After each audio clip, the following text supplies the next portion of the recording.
presença do Senhor aqui nesta noite. Aleluia, a Ele toda a honra, toda a glória, todo o louvor, toda a adoração, porque Ele que tem cuidado de nós, mais uma noite que nós estamos adorando ao Senhor, e da palavra que Ele habita no meio dos louvores, amém? É momento de ofertório, e nós cremos que Deus continuará, através desse ofertório, falando poderosamente neste lugar, em nossos corações, amém?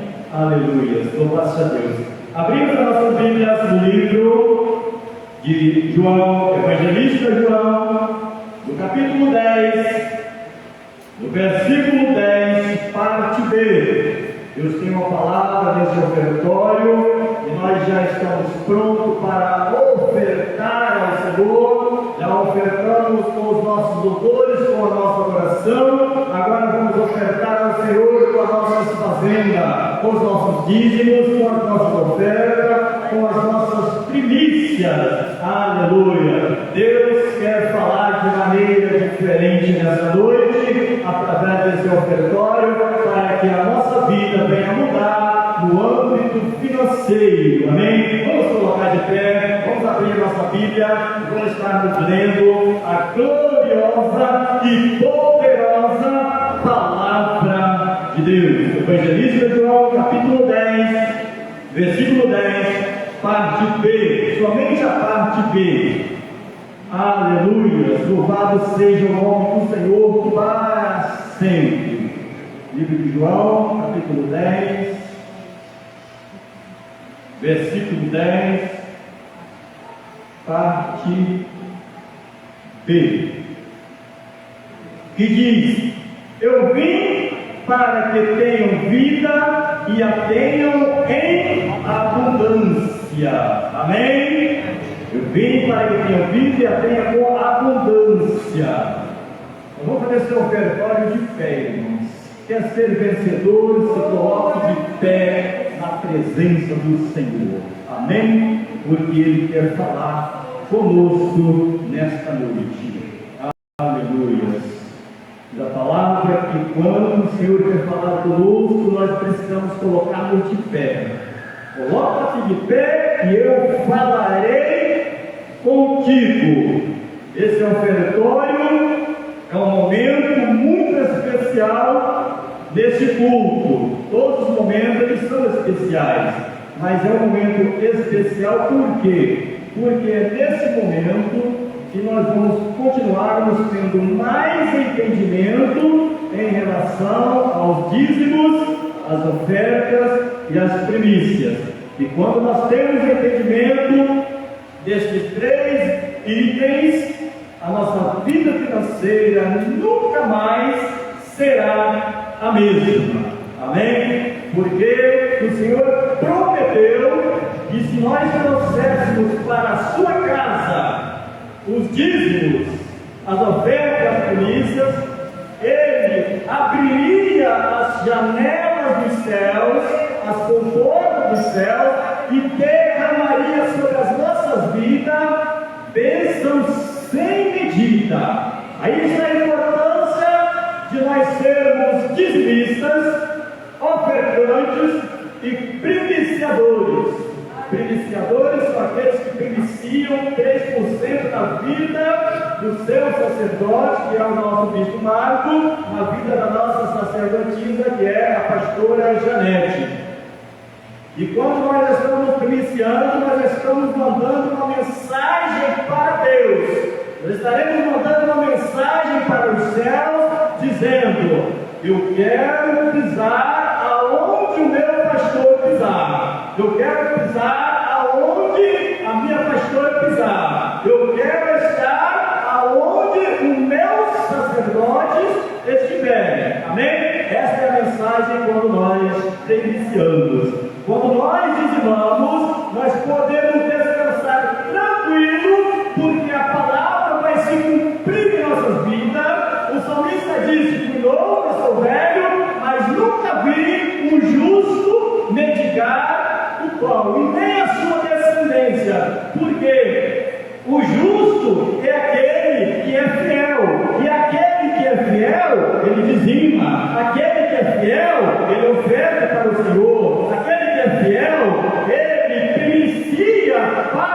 sacerdote. Aleluia. Então quero citar aqui 6 itens que abrem as portas financeiras. 6 itens que abrem as portas financeiras, e nós precisamos de observarmos estes 6 itens. O primeiro é fidelidade a Deus. Ele disse: ser fiel até a morte e dar-te-ei a coroa da vida. Os discípulos que seguiam ao Senhor Jesus, eles fizeram uma pergunta: Senhor, nós deixamos tudo, deixamos casa, deixamos os nossos familiares, nós deixamos nossos negócios para te servir, e o que nós vamos ganhar, Senhor? E ele respondeu: nesta vida 100%, e por fim uma vida eterna. Os fiéis desfrutam do melhor dessa terra que o Senhor tem para nós. Os fiéis desfrutam do melhor que o Senhor tem para nós. Amém? Aleluia. Segundo item é comunicação. O justo é aquele que aceitou o Senhor Jesus e teve os seus pecados perdoados, e o seu nome está escrito no livro da vida do Cordeiro. Agora ele passa a ser justo, porque os seus pecados, os nossos pecados, foram perdoados. Nós fomos justificados pelo sangue derramado lá na cruz do Calvário. Aleluia. Então nós precisamos de sermos pessoas comunicadoras. O segundo item é comunicação. Eu preciso ser uma pessoa, o justo precisa ser uma pessoa comunicativa no mundo espiritual. Sabe por quê? Porque quando nós falamos, quando nós nos comunicamos, quando nós profetizamos, Deus diz que Ele pega essa palavra e não deixa que ela volte atrás vazia, sem antes fazer o que lhe agrada. Então, o segundo item é nós sermos pessoas comunicativas, e essa comunicação ela está baseada na profecia. Eu preciso ser um profeta para a minha vida, para a minha família, para aqueles que estão à minha volta, e Deus vai fazer o que lhe agrada na vida das pessoas que eu profetizarem. Amém? O terceiro item é trabalho. Nós precisamos de sermos pessoas trabalhadoras. Nós precisamos de trabalharmos para o crescimento do reino de Deus. Amém? Precisamos, no quarto item, sermos administradores. Nós precisamos de termos planejamento em tudo quanto venhamos fazer. Quinto item, nós precisamos de economizar. Amém? Mesmo que as coisas estão boas, a conta bancária está alta, o carro está na garagem, está tudo bem, mas precisamos de economizar. Por isso que o Senhor Jesus fez a porta alimentar 5.000 pessoas, sobrou uns 12 cestos cheios de pães, e ele mandou recolher. Isto é, ele economizou-se. Amém? Nós precisamos economizar, quer dizer, gerenciar bem, tomar conta bem, administrar bem. Nós precisamos de investir na obra do Senhor. Amém? Por que nós precisamos de investir? Porque Deus, Ele otorgou talentos em nossas vidas, e agora nós precisamos de aplicar esses talentos que Ele nos deu, que Ele nos otorgou, em prol do crescimento do reino de Deus. Então nós precisamos de estarmos atentos, porque Deus deu talento para cada um dos justos, para que o seu reino venha crescer aqui na terra. Amém? Aleluia. Louvado seja o nome do Senhor. Estaremos preparando o nosso dízimo, a nossa oferta, a nossa primícia, e estaremos iniciando para que nós possamos termos uma vida abundante. Mas todo mundo pode ter uma vida abundante? Sim, é promessa de Deus. Diz que Ele zela para que as suas promessas venham a se cumprir em nossas vidas. E um dos itens principais para uma vida abundante é nós estarmos cheios de alegria. Mas, pastor, está acontecendo isso e aquilo na minha vida, não importa. Se você é justo e o Espírito Santo está ali dentro, ele está produzindo alegria. Nós precisamos termos uma mente fértil, uma mente sadia, para que nós possamos estarmos trabalhando com a nossa mente, adorando ao Senhor com a nossa mente, aleluia, para que possamos ter uma vida abundante. Precisamos de termos um corpo forte, porque Jesus Cristo, ele tinha um corpo forte, lá dentro daquele túmulo, ele venceu a morte, ressuscitou no terceiro dia, e foi assim para os céus, e está intercedendo por nós. Amém? Você pode dar uma salva de palmas para ele? Aleluia! Precisamos de termos uma alma forte.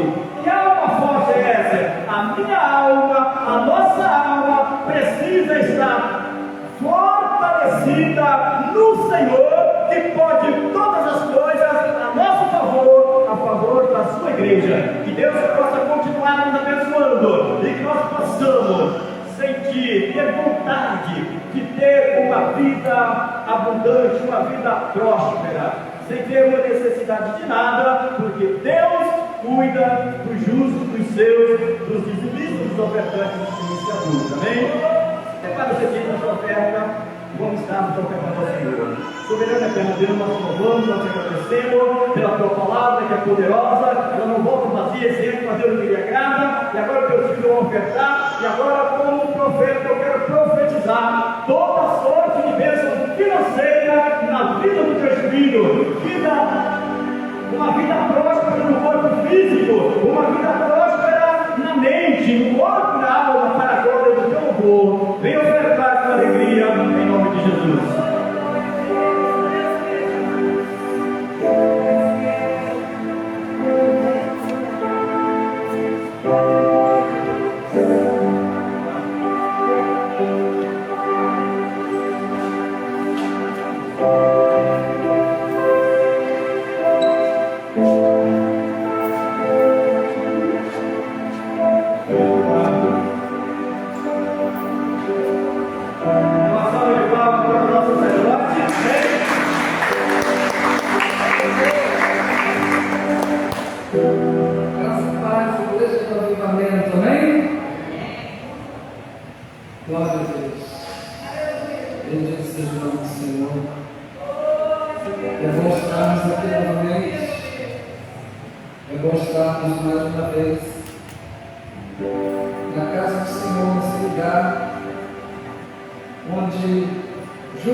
Situações adversas e contrárias na nossa vida. Tudo aquilo que está sendo contrário, tudo aquilo que não é para ser da forma que está sendo, Deus muda o quadro. Então, o livro de Atos, capítulo 9, nós vamos verificar sobre uma transformação, sobre uma mudança que Deus fez na vida de um homem chamado Saulo. O livro de Atos 9, a partir do 1 diz: E Saulo, respirando ainda ameaças e morte contra os discípulos do Senhor, sacerdote e pediu-lhe cartas para Damasco, para as sinagogas, a fim de que, se encontrasse algum daquela seita, que homens e mulheres os conduzisse presos a Jerusalém. E indo no caminho, aconteceu que, chegando perto de Damasco, subitamente o cercou um resplendor de luz do céu. E caindo em terra, ouviu uma voz que lhe dizia: Saulo, Saulo, por que me persegues? E ele disse: Quem és, Senhor? E disse o Senhor: Eu sou Jesus, a quem tu persegues. Duro é para ti recalcitrar contra os aguilhões. E ele, tremendo e atônito, disse: Senhor, que queres que te faça? E disse-lhe o Senhor: Levanta-te e entra na cidade, e lá te fará dito o que te convém fazer. E os varões que iam com ele pararam espantados, ouvindo a voz, mas não vendo ninguém.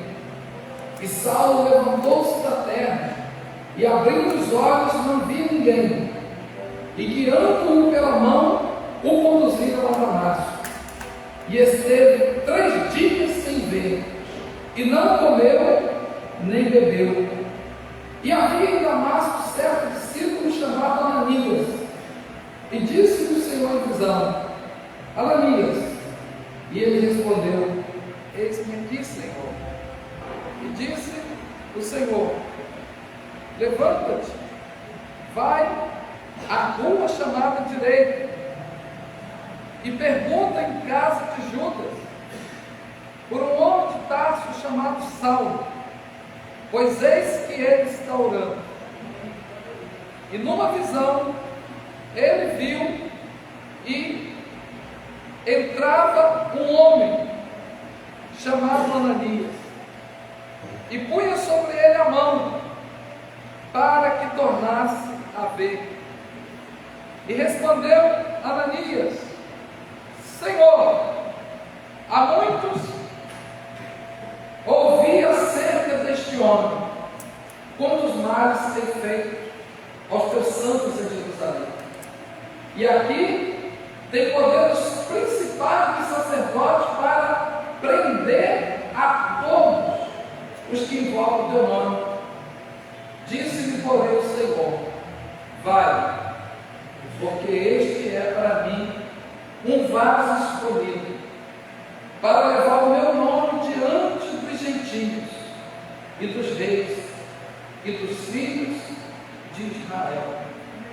E eu lhe mostrarei o quanto deve padecer pelo meu nome. E Ananias foi e entrou na casa, e impondo-lhe as mãos, disse: Irmão Saulo, o Senhor Jesus, que te apareceu no caminho, por onde vinhas, me enviou, para que tornes a ver e seja cheio do Espírito Santo. E logo lhes caíram os olhos como umas escamas, e recuperou a visão. E levantando-se, foi batizado. Amém?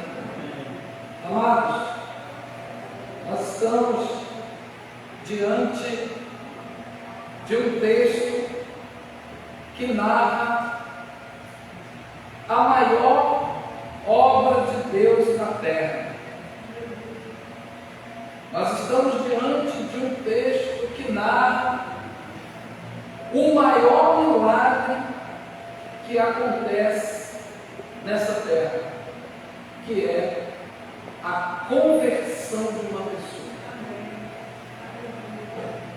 Esse milagre é tão grande, mas tão grande, que não tem lugar nenhum na Bíblia que diz que tem uma festa no céu quando o morto ressuscita. Não tem nenhum lugar na Bíblia que diz que tem uma festa no céu quando o paralítico levantou ou levanta. Mas a Bíblia diz que tem uma festa no céu quando um pecador se arrepende dos seus pecados e decide viver uma nova vida com Cristo. Amém? Esse é o maior milagre que acontece na vida do ser humano. É o milagre da cura da alma. É o milagre da libertação da alma. Porque todas as pessoas que pecam são prisioneiros. Está escrito no livro de João, no capítulo 8. Está escrito que todas as pessoas que pecam, que vivem no pecado, que praticam o pecado, são prisioneiros nas garras de Satanás. O Senhor Jesus, quando fez esse discurso, ele entrou num problema muito sério, porque o povo que ouviu isso pegou em pedras para o matar. E ele teve que fugir dali, correndo para não morrer fora do propósito, porque ele não veio para morrer apedrejado, mas ele veio para morrer na cruz do Calvário e dar a vida por nós. Mas a Bíblia diz que todos os que cometem pecado é escravo do pecado. Todos os que cometem pecado é escravo do pecado. E o que é pecado? O que é pecado? Pecado é transgressão da lei. O significado da palavra pecado é errar o alvo. Pecado é aquilo que nós temos a consciência que é errado e insistimos em fazer errado. Isso é pecado. E o que o pecado ele tem de mais? O que o pecado pode fazer na vida de uma pessoa? Bem, em primeiro lugar, a Bíblia diz que o salário do pecado é a morte. Olha que coisa terrível. Então, se eu trabalho para o pecado, eu vou ter a morte como recompensa. Eu vou ter a morte como salário. Mas quando é que eu vou ter a morte como salário? Todo dia. Porque a pessoa que está no pecado está morto para com Cristo. É duro falar isso, né? Mas é verdade. A pessoa que decide andar no pecado como eu andei, porque houve um certo tempo que eu era inocente. Ninguém tinha me avisado nada, eu não sabia. Cresci num lar, nunca vi papai orar, nunca vi mamãe orar. Cresci num lar onde não tinha culto, não tinha ensino da palavra.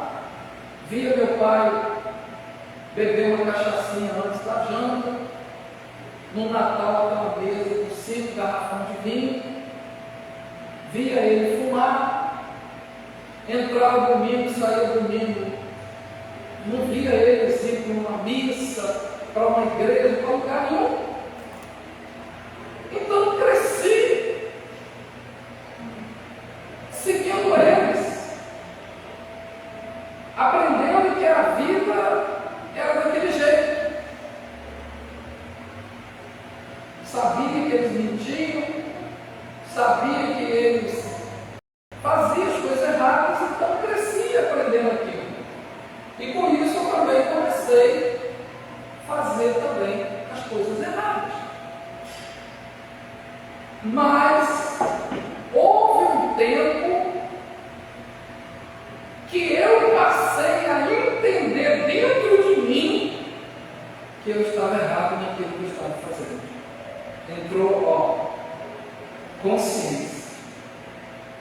em tua consciência. Eu comecei a descobrir e ter certeza que eu estava errado.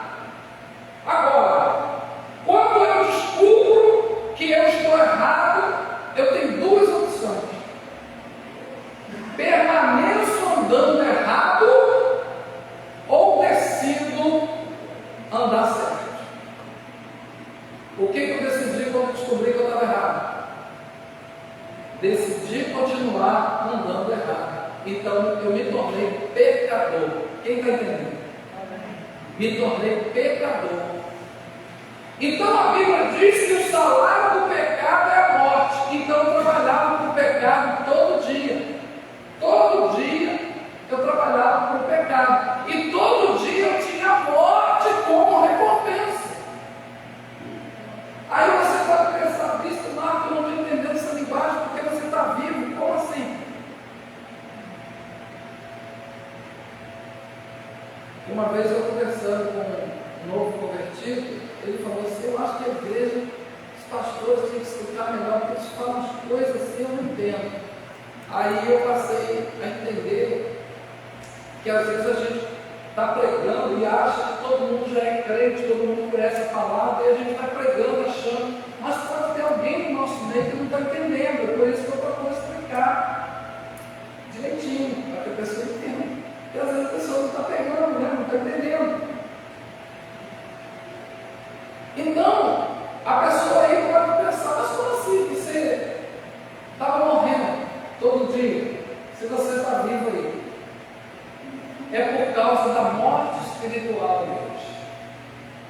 Não é a morte física aqui que está sendo falado, está sendo falado da morte espiritual. Quando eu vivia no pecado, eu estou preferindo usar eu como exemplo de que as outras pessoas, eu mesmo. Quando eu vivia no pecado, mentira, engano, essas coisas que eu falei várias vezes. Então todo dia, eu morria para Cristo, porque o salário do pecado é a morte. Já que eu trabalho com o pecado, eu sou morto diante de Deus. Eu estava vivo fisicamente, mas espiritualmente, eu precisava ter a vida de Deus, porque a Bíblia diz que quando o Senhor Jesus ressuscitou, Ele ressuscitou todas as pessoas que na ressurreição dele desejam ser ressuscitados, vivificados no Senhor. Agora temos paz com Deus. Então o pecado, ele faz algumas coisas na vida do ser humano, leva o homem à morte espiritual e consequentemente à morte física. Porque a Bíblia diz que o desejo dá luz ao pecado, está lá em 1 João. E o pecado, uma vez sendo consumado, gera morte. Gera morte. E aí está falando de morte física. E ai de quem morre no pecado, porque perde salvação. O que o pecado faz na vida de uma pessoa? O pecado separa o homem de Deus. Veja o que está escrito em Isaías 59, nos versos 1 e 2. Está escrito assim: porque as minhas mãos não estão encolhidas para que não possa te ajudar, e os meus ouvidos não estão agravados, entupidos, para que não possa te ouvir. Esse é o 59:1. 59:2. Mas os vossos pecados fazem separação entre mim, Deus falando, e vós. Os vossos pecados fazem separação. Então, o pecado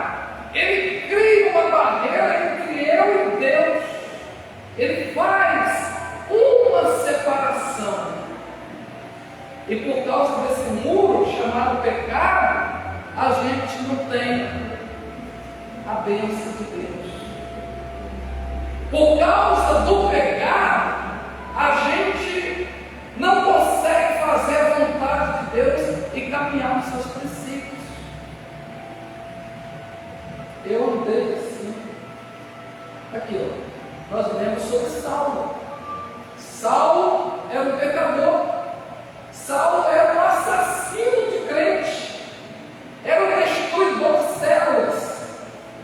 Era um destruidor de igrejas. Saía e prendia as pessoas, amarrava as pessoas com Bíblia na mão, pessoas que estavam pregando a palavra de Deus, e arrastava essas pessoas a cavalo no corpo. Matava. Ele vai contar isso. As atrocidades que ele fazia, ele vai contar isso lá no capítulo 26 desse livro de Atos aqui. Ele vai contar o testemunho dele, quem era ele, o quanto ele era mau.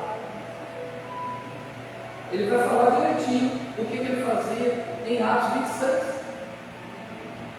Mas a Bíblia diz que um certo dia ele saiu a fim de prender crentes, a fim de fazer maldade de novo.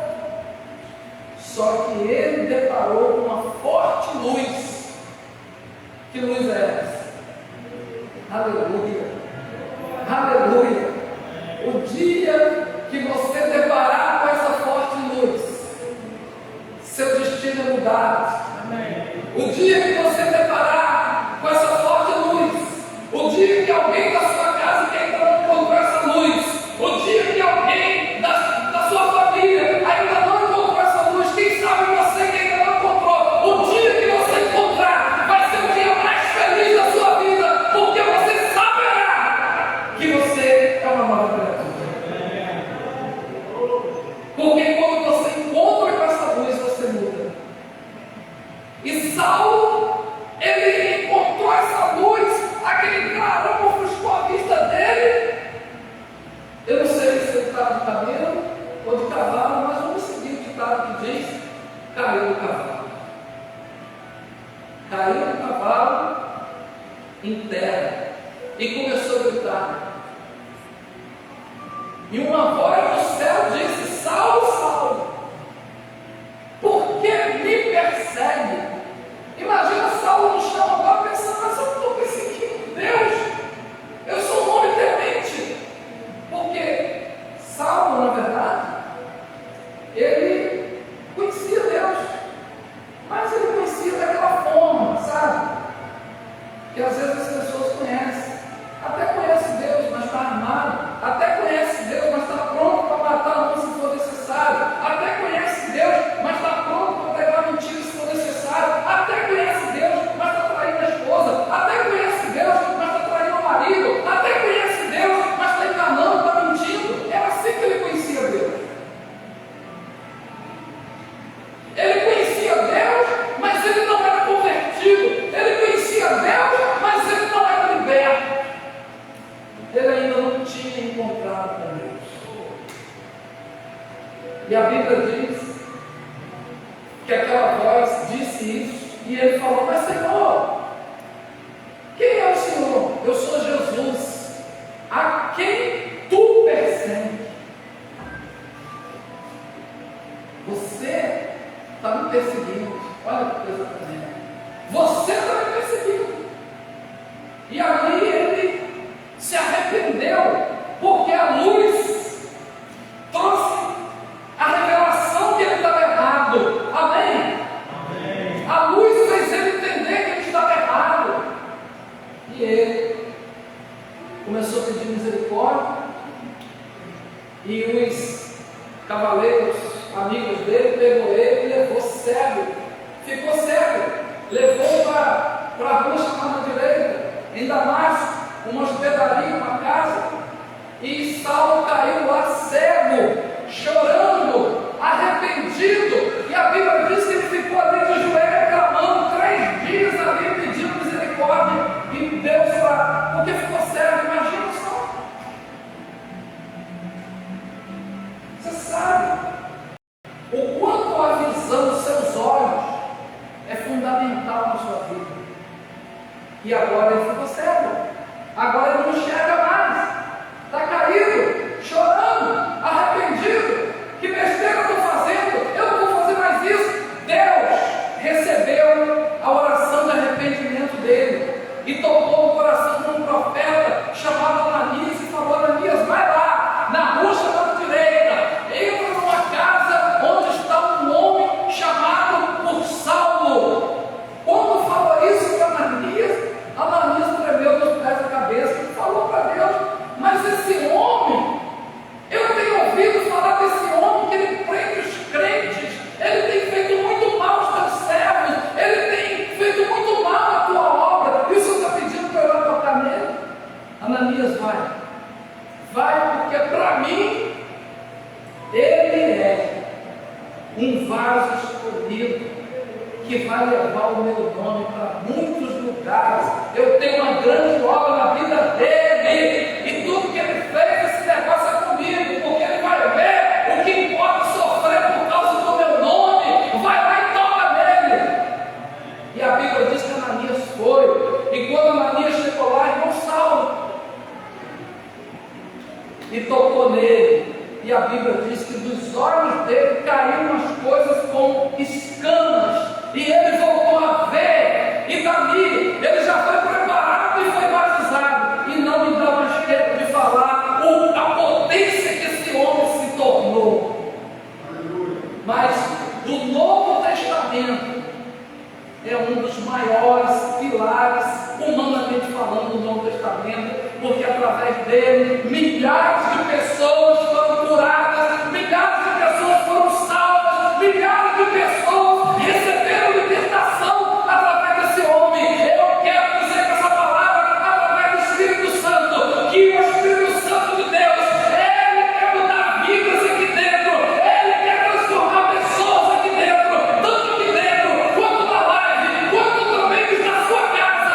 Eu quero estender a minha mão e profetizar que o Espírito Santo de Deus, ele vai visitar agora os teus parentes, ele vai visitar a tua casa, a tua família, e todas essas escamas estão caindo por terra. Eles depararão com uma poderosa luz e serão transformados em nome de Jesus. Serão transformados em nome de Jesus. Receba essa palavra e deixa Deus fazer o que Ele deseja na sua vida. Deixa Ele fazer o que Ele deseja. Eu tenho um projeto com você. Você não nasceu por acaso, você não é algo por acaso. Ele tem algo para a sua vida. Descubra Deus,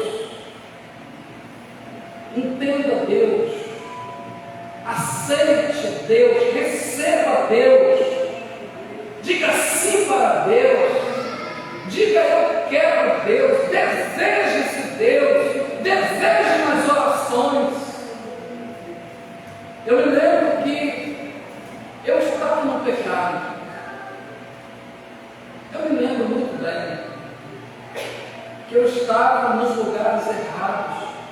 Mas você acredita que eu orava nos lugares errados? Eu orava nos lugares errados. Eu orava. Eu pedia para Deus: meu Deus, me tira daqui. Deus quer ouvir isso. Deus quer um coração arrependido, um coração que entende, que reconhece que está errado, quer fazer as coisas certas. Para mim tinha virado um sonho passar a andar direito, passar a dirigir um carro com documento em dia.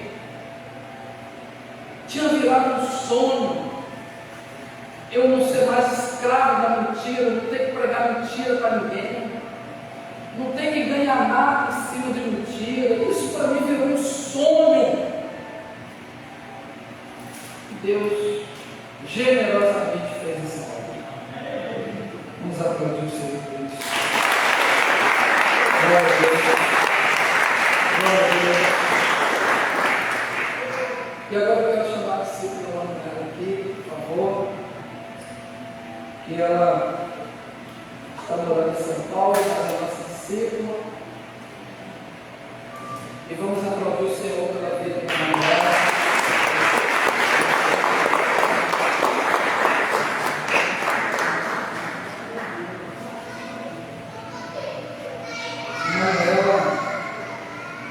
Ela essa semana ela ligou para mim muito emocionada. E foi um momento de Deus. Foi um momento que eu estava muito pensativo. Foi um momento que eu estava muito pensativo em algumas coisas. De repente, era ela. E ela chorava muito. E falava, agradecia a Deus. Depois ela queria muito poder compartilhar o conhecimento com a gente, porque nem eu sei a profundidade das coisas que Deus fez. Então, sobre um pouquinho, pode contar aquilo que está no seu coração. Amém, igreja. Para quem não me conhece, eu sou Manuela. Sou fruto, há 2022 anos atrás, eu tenho certeza que o Senhor Jesus já sonhava com esse momento aqui, né? Eu não acreditava nisso, mas Ele sonhava com esse momento agora.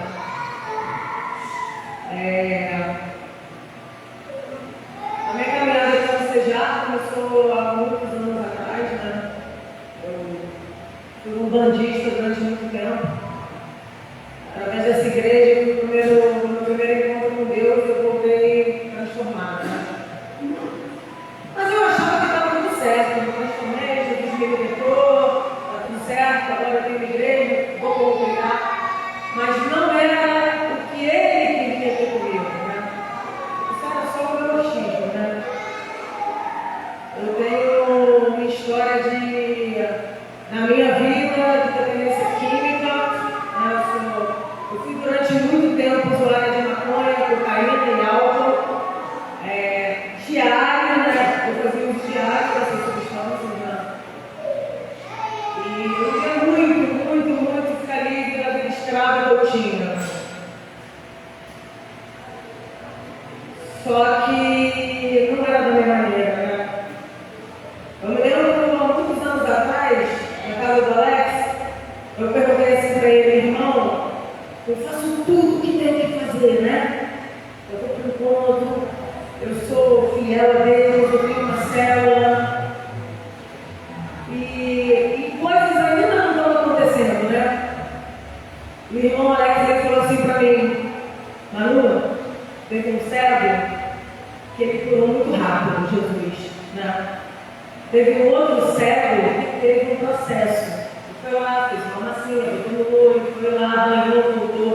Aí ele estava enxergando como árvores. Eu enxerguei como árvores durante muito tempo. E Deus fez a maneira dele na minha vida, né? Enfim, eu até hoje, eu tenho certeza, Deus botou no meu coração, eu até hoje, eu moro em São Paulo hoje em dia, eu não congrego em uma congregação até hoje, porque até hoje Deus não falou que meu pastor e minha pastora não são esses, né? Esse homem e essa mulher foram boca de Deus na minha vida durante muito tempo, né? Agora vocês acham que foi uma boca de Deus sempre falando que eu queria? Não. Eu durante muito tempo, eu chegava para o meu pastor e ele falava assim, Manuela, eu sou um homem de Deus e Deus falou isso para mim. E eu falava assim para ele, está errado. Quem sabe é o meu coração. Eu sou uma mulher apaixonada. E um dos piores momentos da minha vida, se não o pior momento da minha vida, eu passei aqui dentro, né? Mas eu não desisti. Não desisti. Foi difícil, mas eu venci. Né? Eu tentei muitas vezes me libertar de todas as maneiras, né? Toda a campanha estava aqui, vai dentro do muro, vai passar, vai dar mergulho na mão e tal, e eu continuava, né? Eu vou falar para vocês, muitas vezes, a Bíblia me dizia para eu vir colocava, muitas vezes eu vim para cá, eu tinha acabado de usar, muitas vezes eu vim para cá, eu tinha acabado de trair, muitas vezes eu vinha para cá, eu tinha acabado de mentir, e quando vinha o pregador, o pastor falava assim, quem quer se libertar, eu vou lá primeiro daqui, ajoelha, gosta do lado, eu estou aqui.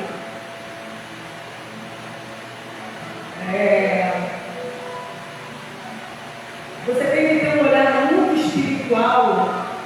Deus me deu uma visão muito espiritual para que eu entendesse que muitas atitudes não eram de homens e mulheres, eram de bocas de Deus falando comigo.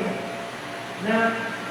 Cada rosto aqui que eu conheço, eu não esqueço nem um pouco da minha caminhada. Joyce, que foi minha primeira vida de célula na minha casa, pagou um preço. Né, cara? Muito obrigada, Joyce. E no momento mais difícil, o pastor foi usado por Deus. Eu ia casar num relacionamento de 8 anos, né? E o pastor falou para mim, não abençoa esse casamento. Deus falou não. Eu falei para ele, mas isso não é um problema seu. Eu vou casar, eu só congrego aqui, como me deu para falar, eu vou casar. O pastor falou, eu além de ruim, eu não aprovo. E eu falei para ele, o problema é seu. Aconteceu que não é feito da minha maneira. Um dia antes do meu casamento, Deus revelou quem eu era. Invejosa, mentirosa, consumidora de droga. Uma mulher perfeita, cheia de perfeição, cheia de mentira. E não aconteceu. Não aconteceu. Eu achei que foi a pior coisa que podia ter acontecido na minha vida. Eu fiquei sem chão. Mas Deus tinha uma promessa na minha vida. O pastor me chamou várias vezes e falou, Ana, senta, pastor e pastora. A pastora me falou, minha filha, a besteira que você vai fazer. E eu falava, não, eu não quero. Meu casamento não aconteceu. Um dia antes, meu casamento foi desmanchado. Eu achei que eu ia morrer, eu não morri. Eu sobrevivi. Porque Deus é muito mais na minha vida. Ele tinha uma obra na minha vida maravilhosa. E Ele precisava que eu estivesse aqui falando isso para alguém que precisa ouvir, eu não sei. Né? E Ele me dava exemplo de um monte de gente que eu não acreditava.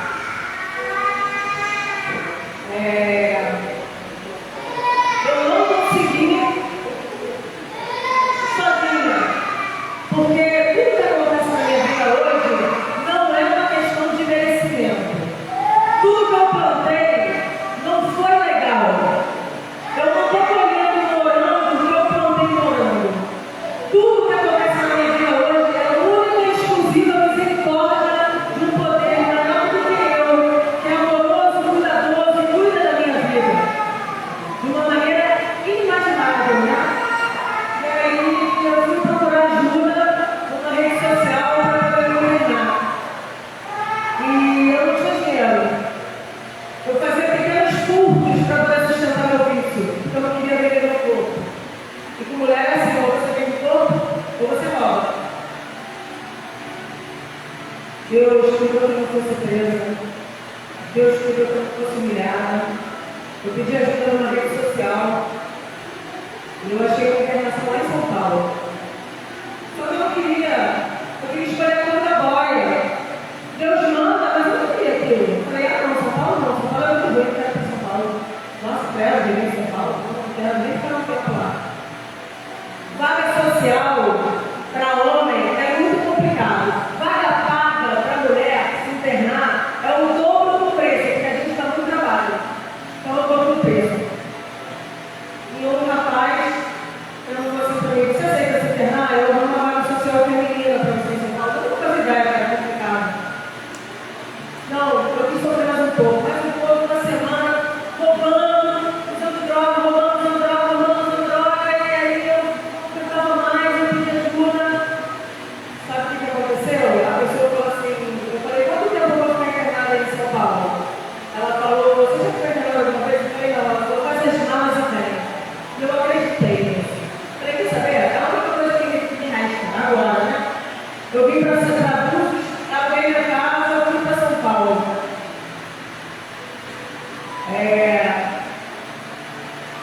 Aí Deus apertou, né?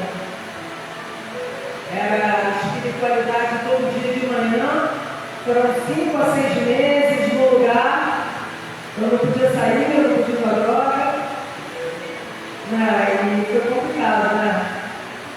Mas foi o meu deserto, e o pastor sempre falou para mim, toda vez que eu passava por uma aperto, a pastora vinha no meu ouvido, é deserto, opa, Senhor na rasa, é deserto, mas vai te fazer crescer, passa por ele, só estaciona nele, mas passa na luz, você vai conseguir. Eu era o tipo de pessoa que não salvo, ninguém queria botar a mão na minha cabeça. Ninguém queria ficar botando a mão, era uma questionadora complicada, grossa, estúpida.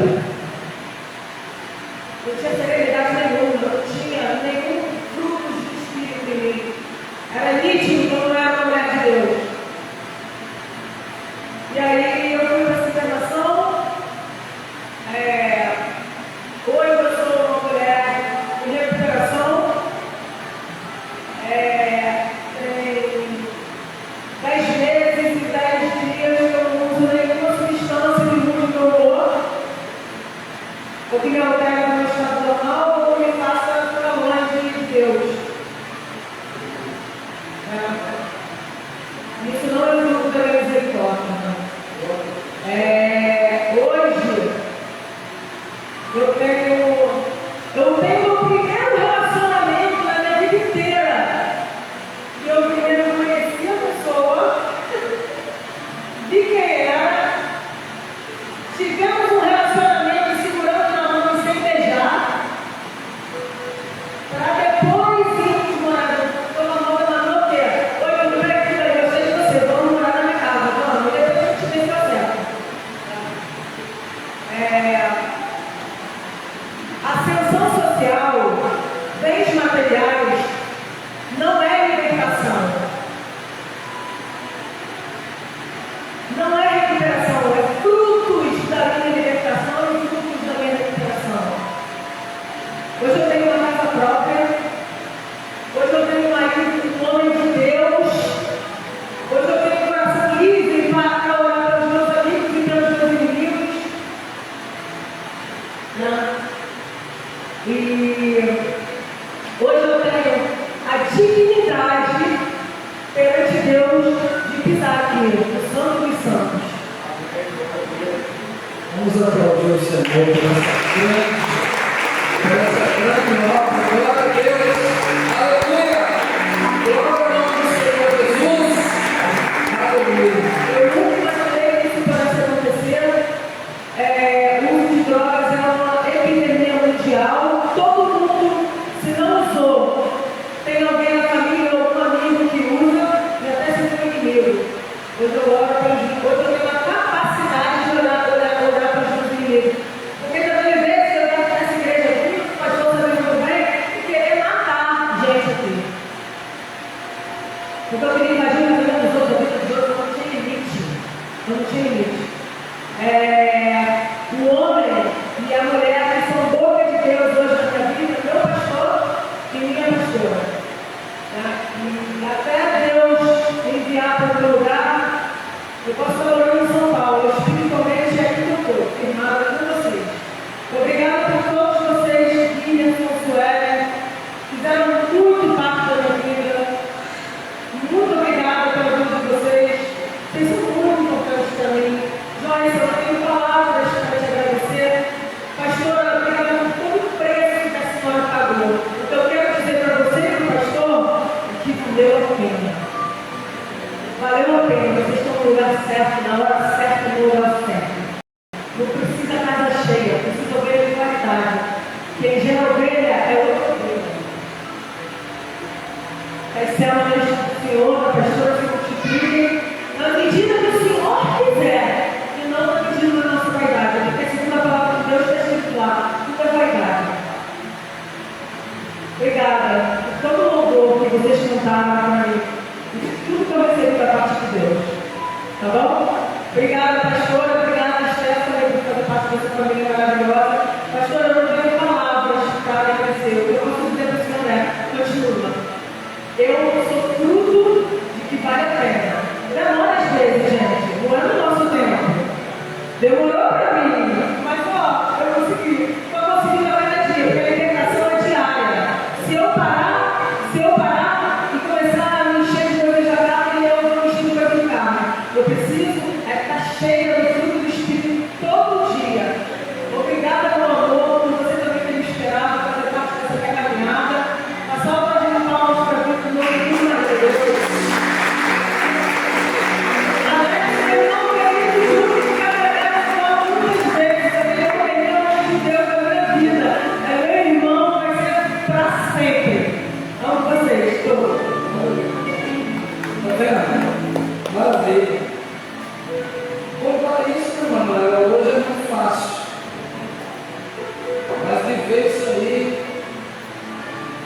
A gente acompanhou de perto, realmente deu muito trabalho. Deu trabalho. Foi uma coisa muito séria.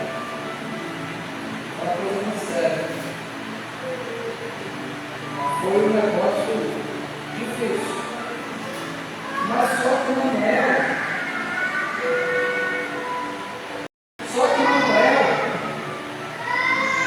eu tinha certeza que Manuel ia romper. Eu tinha certeza. Porque a gente conhece quando a pessoa tem perfil de ovelha e quando a pessoa tem perfil de bode. Nós já fizemos aqui dentro, e eu fiz em Araruama. Eu, o pastor e mais uma equipe aqui, já fizemos em Araruama um seminário chamado Seminário Ovelha. E depois a gente trouxe esse seminário para cá para a Ponte do Renan. E a gente aprendeu o que é a ovelha e o que é o bode. E o perfil de várias ovelhas. Várias. E o perfil dessa ovelha ali é um perfil que, por mais que ela deu trabalho, por mais que ela falou, eu tinha certeza que chegaria um dia que Deus ia abrir os caminhos dela e ia abençoar ela. Porque ela não era orgulhosa, ela voltava atrás, ela pedia perdão, ela aprontava e pedia perdão, reconhecia o erro dela. E eu acreditava assim no arrependimento dela. Então, as pessoas que se comportam dessa forma, e ela lutou muitas vezes. E aqui na igreja, ela passou mesmo muita humilhação também. Ela passou muita humilhação. Porque às vezes a irmandade não entende. Às vezes a irmandade não entende, no usuário de cocaína. E você abraçar o usuário de cocaína, cheiro de maconha, você está perto de uma pessoa assim. Então ela passou momentos difíceis aqui. Só que eu conversava com ela direto, todo dia quase. E profetizava na vida dela. E Deus mudou o quadro dela. Ela não era assim não. Ela era um palito. Lembra? Quem conhece, quem cresceu, ela sabe que a diferença é muito grande. Consumiu tudo com presente. Então, graças a Deus por isso. E todas as pessoas que quiserem mudar, todas as pessoas que quiserem viver o melhor de Deus, é só confiar. Esse negócio que aconteceu no casamento dela, ela teve tudo, ela teve tudo para me odiar. E para nunca mais querer corromper uma igreja. Nunca mais querer ser crente. Porque o que ela tinha não era paixão, não era amor pela pessoa. Era um sentimento demoníaco, de obsessão.